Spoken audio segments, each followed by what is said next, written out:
As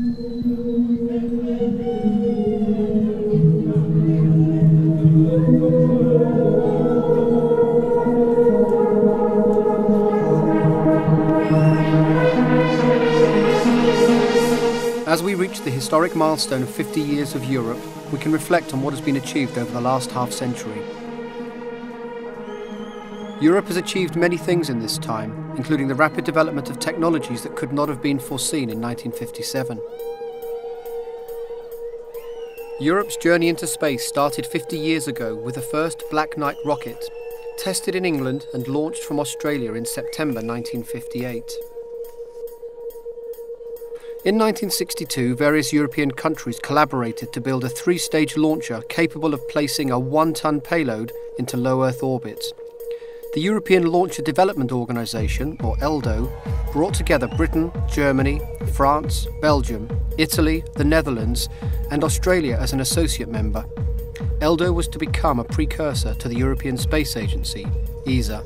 Development on Europa 3 in the early 1970s led to the Ariane programme, and Ariane 1 was launched in December 1979.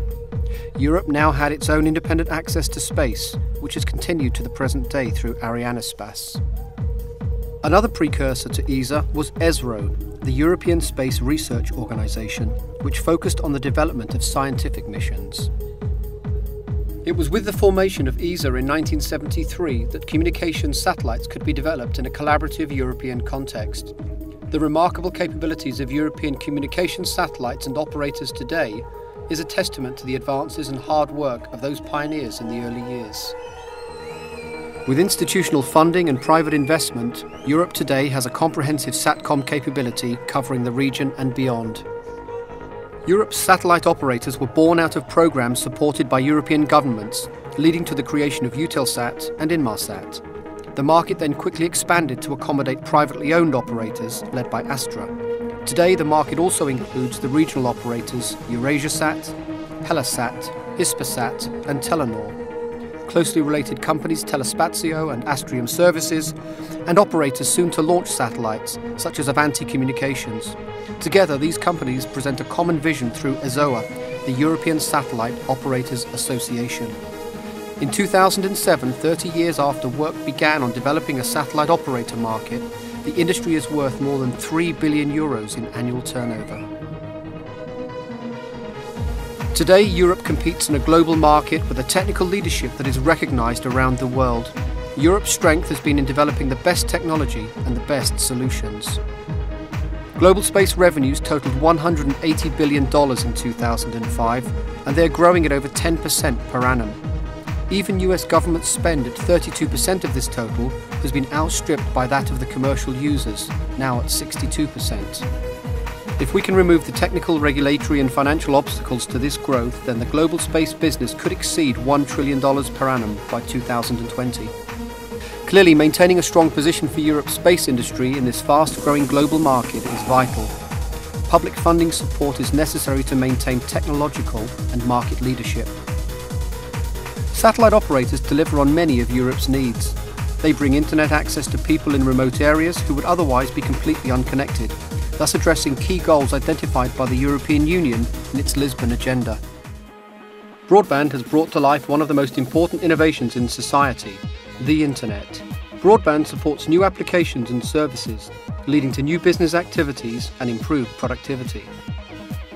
Με την τοποθέτηση του δορυφορικού ίντερνετ στο πολυιατρείο της Πάτρας, installing of the satellite internet at the Patra Polyclinic, doctors of all fields working here can directly communicate with colleagues from central clinics in Athens or other cities and exchange information. Broadband turns the internet into a powerful communications tool for consumers and business, as well as a source of education and healthcare information. Governments throughout the world recognise the contribution of broadband to their economies and to the everyday lives of their citizens. Broadband underpins Europe's goal to become the most competitive and dynamic knowledge-based economy in the world. Broadband connectivity is equally important to people in rural and remote areas, and in some cases is the only viable method for delivering essential healthcare and e-learning resources to those living outside urban areas.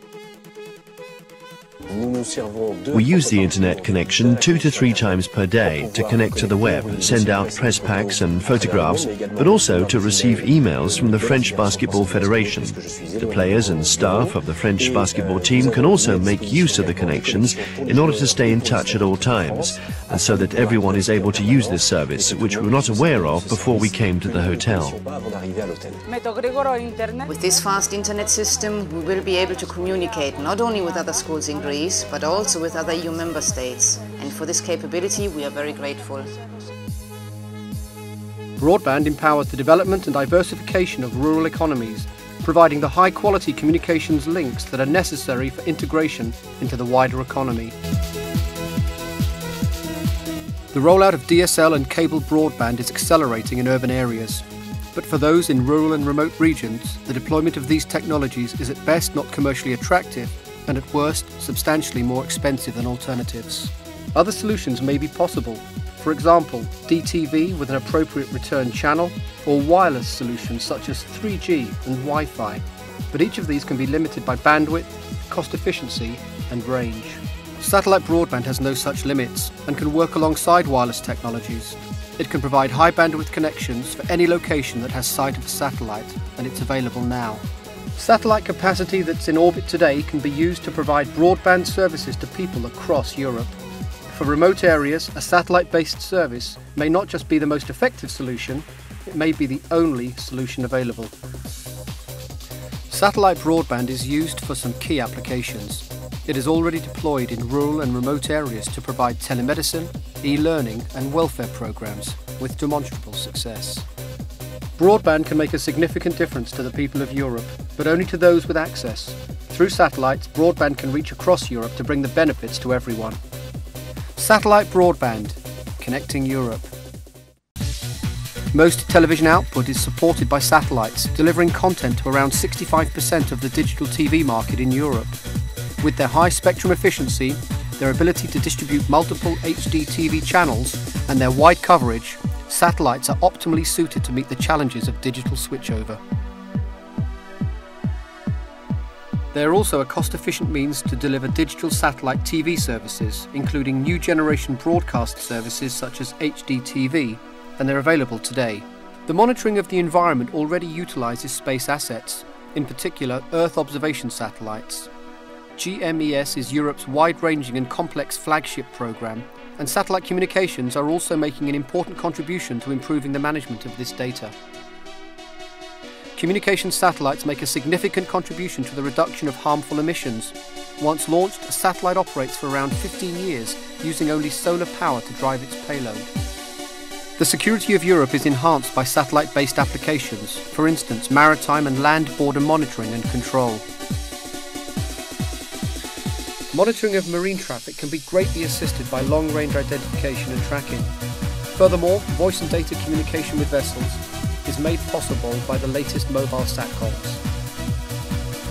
Monitoring of Europe's remote borders depends on real-time connectivity and the sharing of key monitoring data.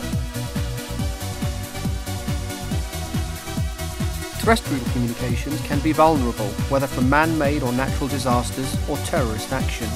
Satellites provide a robust communication solution that is unaffected by these risks. When disasters occur, often one of the first key problems encountered by relief services is poor or saturated communications. Rapidly deployable and mobile satellite communications can solve this problem by providing an essential service to relief agencies, accelerating the immediate reaction to any disaster. Satellite operators have invested heavily in their existing fleets of spacecraft, providing communications capabilities across Europe. Some of this investment was made on a purely commercial basis, and some with the support of European institutions. As we move towards the future, with a growing need for public sector services such as Homeland Security and GMES, and a need to support policies that bridge the digital divide, the public sector and the satellite communications industry must continue to work together to implement the solutions that Europe needs.